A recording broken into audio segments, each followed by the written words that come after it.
Akhirnya terungkap satu jenderal kepala Puslapor Bariskim ditahan terlibat kasus kematian Brigadir J. Kami dari Polres Metro Jakarta Selatan akan menyampaikan rilis terkait dengan peristiwa di Duren 3, tepatnya di rumah petinggi Polri, salah satu petinggi Polri.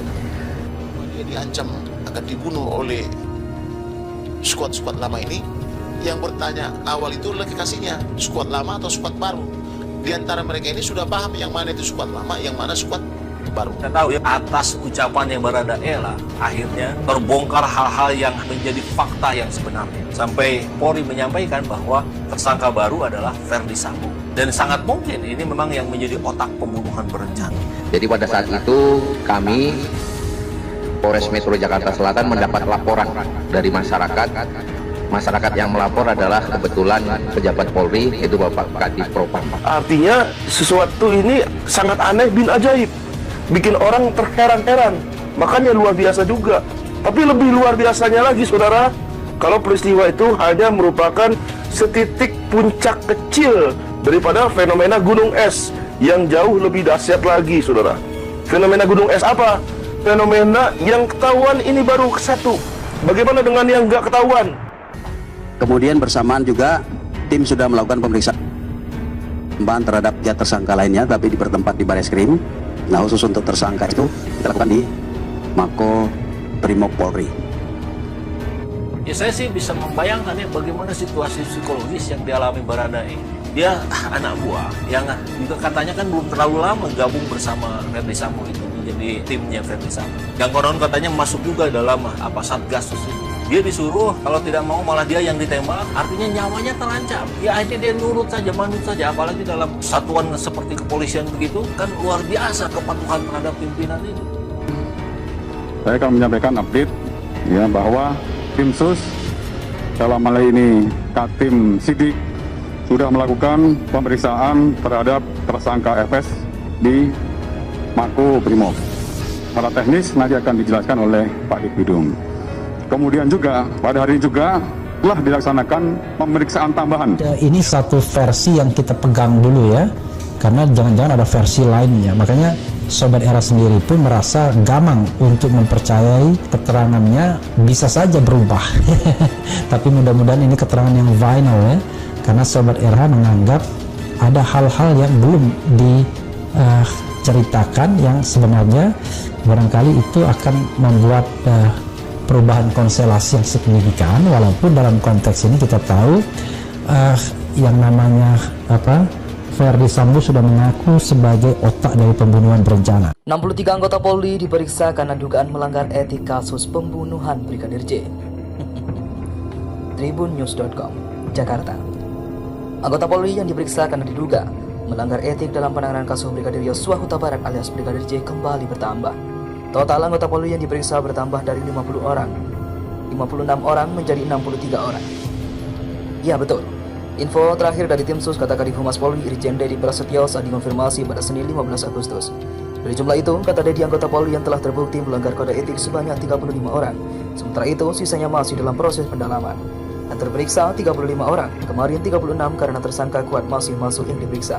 Info terakhir dari Itsus, pungkasnya. Diberitakan sebelumnya anggota polisi yang melanggar kode etik dalam penyidikan kasus pembunuhan Brigadir Nofriansah Yosua Huta Barat alias Brigadir J bertambah. Kini jumlahnya sudah mencapai 36 personel Polri yang melakukan pelanggaran dalam penyidikan kasus tersebut.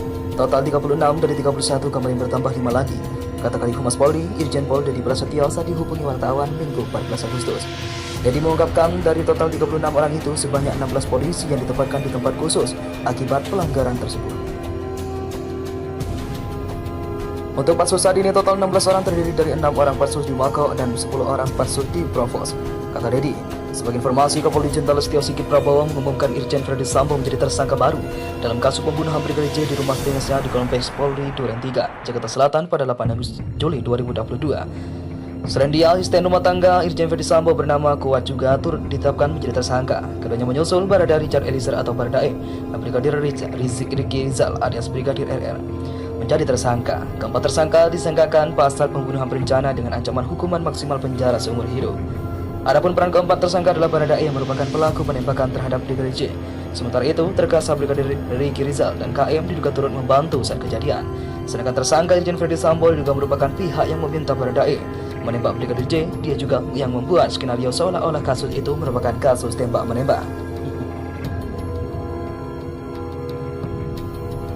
Artinya sesuatu ini sangat aneh bin ajaib, bikin orang terheran-heran. Makanya luar biasa juga. Tapi lebih luar biasanya lagi, saudara, kalau peristiwa itu hanya merupakan setitik puncak kecil daripada fenomena gunung es yang jauh lebih dahsyat lagi, saudara. Fenomena gunung es apa? Fenomena yang ketahuan ini baru satu. Bagaimana dengan yang nggak ketahuan? Kemudian bersamaan juga tim sudah melakukan pemeriksaan terhadap ya tersangka lainnya, tapi bertempat di Bareskrim. Nah, khusus untuk tersangka itu kita lakukan di Mako Brimob Polri. Ya saya sih bisa membayangkan ya bagaimana situasi psikologis yang dialami Baradae. Dia anak buah yang juga katanya kan belum terlalu lama gabung bersama Verdi Sambo itu menjadi timnya Verdi Sambo. Yang konon katanya masuk juga dalam Satgas itu. Dia disuruh kalau tidak mau malah dia yang ditembak, artinya nyawanya terancam. Ya akhirnya dia nurut saja, manut saja, apalagi dalam satuan seperti kepolisian begitu, kan luar biasa kepatuhan terhadap pimpinan itu.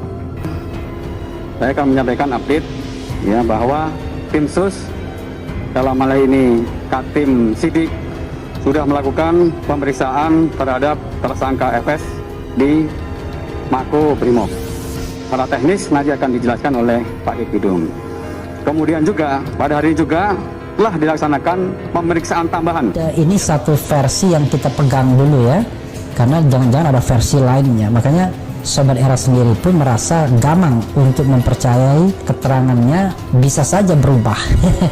Tapi mudah-mudahan ini keterangan yang final ya, karena Sobat Era menganggap ada hal-hal yang belum diceritakan yang sebenarnya barangkali itu akan membuat perubahan konstelasi yang signifikan, walaupun dalam konteks ini kita tahu yang namanya Verdi Sambo sudah mengaku sebagai otak dari pembunuhan berencana.